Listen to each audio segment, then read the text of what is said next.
There's a dopamine connection to being predisposed to being an alcoholic. So I don't remember if it was which one it was, if one of the dopamine receptor ones or another one. There's a handful of them. I would say 5 that are known that affect likelihood to be ADHD, to have substance abuse disorders, alcoholism. I mean, all this makes sense, right? Everything that we were talking about. To being able to like deal with stress and anxiety. And so I'm very interested in that interaction with the genetics, and also like, okay, well, if you have ADHD, so these things that we've been talking about in the podcast, in the episode, not limiting the phone to 1 hour a day, and doing the NSDR, the non-sleep deep rest, and the exercise, and the cold shower, cold plunge if you have it, and all these things can help even people with ADHD. Yeah, they tap into the dopamine and norepinephrine system. And I also want to acknowledge that a lot of the prescription drugs for ADHD can really help people, children and adults. I did 2 episodes on dopamine and focus and ADHD. The first one was mainly focused on behavioral, nutritional, supplementation-based approaches.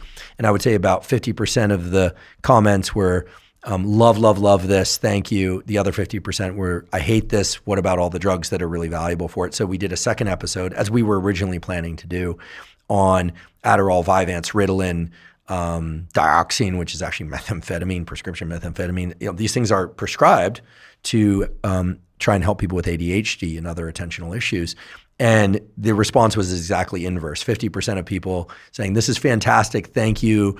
Parents thanking us for doing that, because a lot of them were living in kind of quiet shame about the fact that they were giving these drugs to their kids, but observing that their kids were feeling better and doing better and performing better. And then the other 50% were saying, this is all terrible, we're putting kids on speed. And so again, I don't come to any of this with any kind of judgment.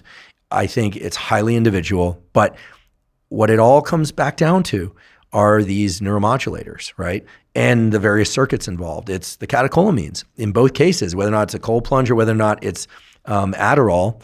It's not the same route to it. It's not the same level. It's not the same predictability. So I'm not trying to equate those two things, but they all funnel into the same mechanistic system. So we shouldn't be surprised at all that, yes, there are behaviors. There are things to avoid. There are prescription drugs. And yes, there are supplement-based compounds that tap into these pathways. Mucuna pruriens, for instance. What do you think of that? Well, it's L-DOPA. L-DOPA is a precursor to dopamine. And so if people it's true, supplements are not as regulated, as we both know. Sourcing becomes an issue. I've tried mucuna pruriens. I don't have ADHD, but I've tried it. It gives you a clear state shift. I mean, you're taking L-DOPA. It produced a pretty big crash for me afterwards. And I'm like, I never want to try that again. But I think people are very individual. I think getting the baseline things right, sleep, stress modulation, exercise, nutrition. Look, there's absolutely no way that can't serve a person, young or old, for the better. And so that should be the place to start. But in many situations where there's a clinical urgency to get a kid focusing so that they don't fall behind in school, I'm of the mind that, it makes perfect sense for parents to safely explore some of the pharmaceutical approaches. But if they don't work, they also need other places to turn. And while they're doing that exploration of what's going to really work best for this kid or this adult, one would hope they're doing all the things to bolster that system, that catecholamine system, with great sleep, NSTR, maybe cold plunges, exercise, nutrition, et cetera, so that the whole system doesn't crash while they're doing it. And that's really what I believe. I can't speak for you, but I really think that your work and my work is really what we're trying to do, is trying to get all of that information out to people for people to look at, evaluate, and make decisions for the best situation in their hands. And does that mean that certain drugs are being overprescribed? No, they are in some cases. And in some cases, they're being underprescribed, and somebody's really tortured by their inability to focus, and they could do well with some low dose of some particular drug. And then we say, well, are we creating a generation of addicts? They're going to depend on these things? Maybe, but maybe it's also encouraging the kind of neuroplasticity in the intentional systems that's going to allow them to be able to focus without these compounds. Yeah, I think my concern is the who is diagnosing it. Like, I read a study when I was trying to decide, my son was born in, it was in the summer, right? And so all parents are kind of faced with this. When do I start kindergarten? Oh, right. Right. So I was starting. And I'm a September baby, so I'm always the youngest in my class. Right. And so that was exactly what I was looking into. And I was looking into, reading what's out there in published data.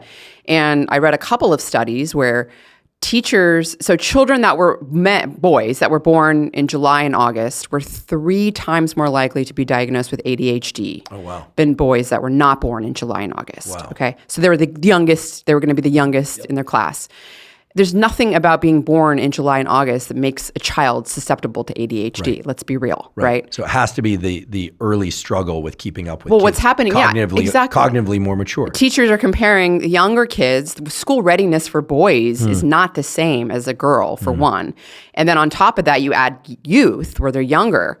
And so you have a child that can't sit still and focus, and then and it's distracting and fidgety and all of those things. And then all of a sudden you have this, I think your child has ADHD, and then you go down this sort of path. And so, my concern with that 1 in 9 number that I cited, and I was like, 1 in 9, that's nuts. Like, is that real? Or like, are we just like, do we have a system where we're putting kids in this environment that they're not meant to be in the way, at least in the way that we're doing it? And then now all of a sudden we're creating this situation where like, oh, well, some kids, these girls can sit nicely and follow directions. It's really easy and they can sit for hours and hours and hours. But you know what? A lot of kids can't do that. Do they have ADHD? I don't know. Maybe they don't. Maybe they just need to get out and move around more. Like maybe some kids do. Like absolutely. It's definitely, there's a spectrum, right? It's not just, it's a spectrum. But yeah, I think my take on, you're talking about people's feedback and the 50% are like, oh, roughly, yeah. Yeah. So and I know exactly what you mean, but I do think part of it is the diagnosis and do they really have ADHD and what, like maybe we all kind of have it somewhat because of our modern life now, right? Or the capacity for it. I mean, what you're really talking about in that age difference in the late, the July, August kids is that, you look at a group of young kids and some are moving spontaneously and looking around a lot and some can sit still, and it's top-down suppression from the forebrain. The prefrontal cortex does many, many things, but one of its main roles, as was described to me by a really brilliant neurosurgeon, actually the head neurosurgeon at Neuralink, Matt McDougall, is the prefrontal cortex job is to send a signal to the other circuits of the brain to say, shh, to quiet that down. And that comes online, meaning it matures very slowly in the early years of life. It's when kids learn to defer gratification, right?